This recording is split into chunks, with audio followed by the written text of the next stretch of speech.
Okay, a huge change in Soma is now we have flexible stats where we can allocate our attributes ourselves.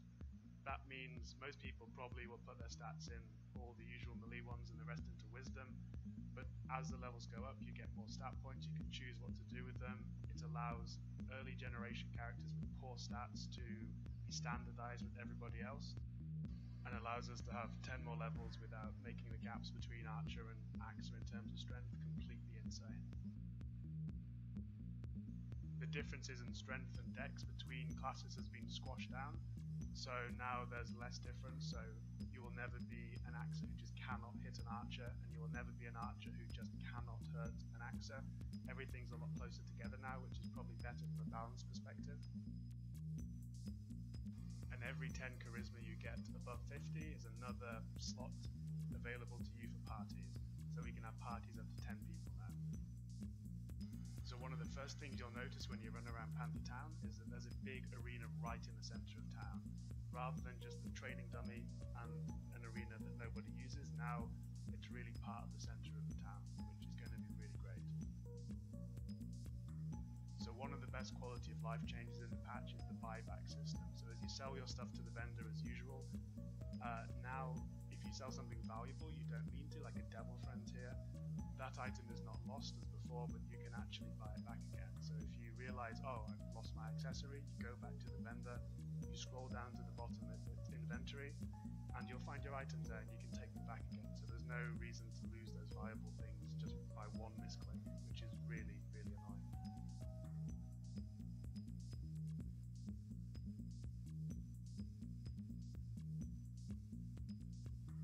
A cool new change is when interacting with the warehouse or with NPCs, you can actually move things just by right clicking now, quick buy, quick sell. So if you right click on the stack it brings up how many box straight away, and if you click on single items it just moves it in. You don't have to use the put and draw buttons with every single trade now. A huge change is the ability to use offensive and defensive auras at the same time. So you can see here, second dodge on as an archer, use fourth, and second stays on. Similarly with other classes, second sword, first spear, fourth axe, they all stay on while you use an offensive aura. So that's going to really change PvP.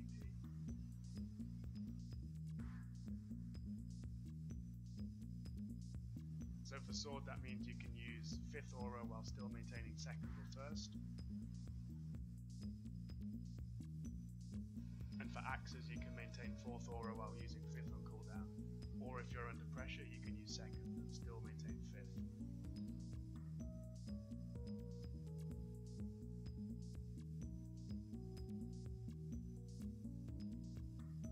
One huge change is now there's a PK town called the Cesspool, where Angel and Vertmore players have access to a warehouse, a pot vendor, a repairman, a guildmaster and a teleporter.